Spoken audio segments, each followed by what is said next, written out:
نبی صلی اللہ علیہ وسلم جب اپنے بستر پر آرام کے لیے آتے تو روزانہ رات کو اپنے دونوں ہاتھوں کو ملا کر ان پر سورۃ الاخلاص، الفلق اور الناس پڑھ کر دم کرتے، یعنی پھونک مارتے، پھر اپنے دونوں ہاتھ اپنے پورے جسم پر پھیر لیتے تھے. ٹھیک ہے، یعنی ہاتھوں پر دم کرتے اور ہاتھ پہ پھیرتے تھے، اور سر سے شروع کرتے.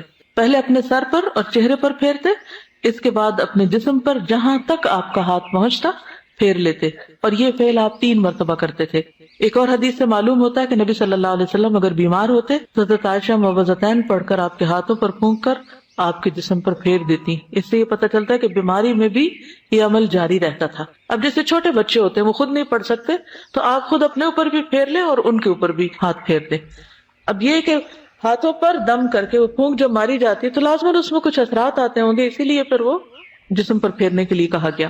سورۃ الملک، رات کو سونے سے قبل سورۃ الملک پڑھیں. ابو ہریرہ رضی اللہ عنہ سے روایت ہے کہ رسول اللہ صلی اللہ علیہ وسلم نے فرمایا، قرآن میں ایک سورت 30 آیتوں کی، اس نے ایک شخص کی شفاعت کی یہاں تک کہ وہ بخش دیا گیا، اور وہ ہے تبارک الذی بیدہ الملک.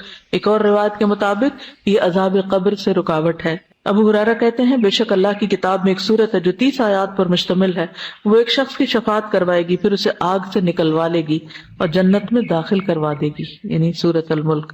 سورۃ سجدہ بھی پڑھی جائے اگر آپ پڑھ سکے تو. جابر سے روایت ہے نبی صلی اللہ علیہ وسلم نہ سوتے جب تک کہ سورۃ الف لام میم تنزیل یعنی سورۃ السجدہ نہ پڑھ لیتے. ایک اور روایت میں بھی آتا ہے کہ آپ اس وقت تک نہیں سوتے تھے جب تک سورۃ السجدہ اور تبارک نہ پڑھ لیتے. حضرت عائشہ سے روایت ہے نبی صلی اللہ علیہ وسلم سوتے نہیں تھے جب تک کہ زمر اور بنی اسرائیل نہیں پڑھ لیتے تھے. ہم تو ساری زندگی بھر نہ کبھی ایک دفعہ یہ سب کچھ پڑھا ہو. ہم کیوں نہیں پڑھ سکتے؟ ہمیں کیا مشکل ہے؟ کیونکہ ہم بہت مصروف ہیں. ہماری اکثریت کی مصروفیت کیا ہے؟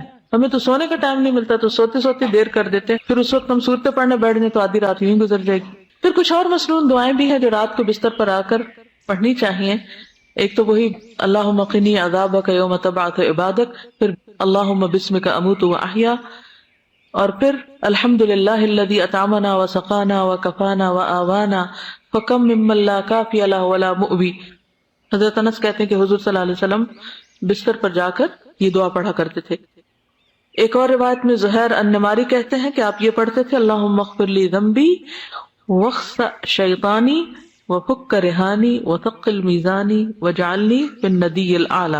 اے اللہ میرے گناہ بخش دے، میرے شیطان کو دفع کر دے، میرے نفس کو آزاد کر دے یعنی آگ سے، میرے میزان کو بھاری کر دے، مجھے اعلیٰ مجلس والوں میں شامل کر دے. عبداللہ بن عمر نے ایک شخص کو سوتے وقت یہ پڑھنے کو کہا، اللہم خلقت نفسی وانت توفاها لک مماتها ومحیاها ان احییتها فاحفظها وان امتها فاغفر لها اللہم انی اسألک العافیہ. پھر ایک اور روایت ابو ہریرہ کہتے ہیں کہ نبی صلی اللہ علیہ وسلم نے فرمایا، جو شخص اپنے بستر پہ جانے لگے تو اسے چاہیے کہ وہ اپنے کپڑے کے کنارے سے اسے 3 بار جھاڑ لے، پھر یہ دعا پڑھے، بسمک ربی وضعت جنبی وبک ارفعہ ان امسکت نفسی فاغفر لها وان ارسلتها فاحفظها بما تحفظ به عبادك الصالحین. اے میرے رب، تیرا نام لے کر میں اپنا پہلو رکھتا ہوں، تیرے نام ہی کے ساتھ اس کو اٹھاتا ہوں. اگر تو میری جان کو روک لے تو اسے بخش دینا، اور اگر واپس بھیج دے تو اس کی حفاظت فرمانا، جس طرح تو اپنے نیک بندوں کی حفاظت فرماتا ہے.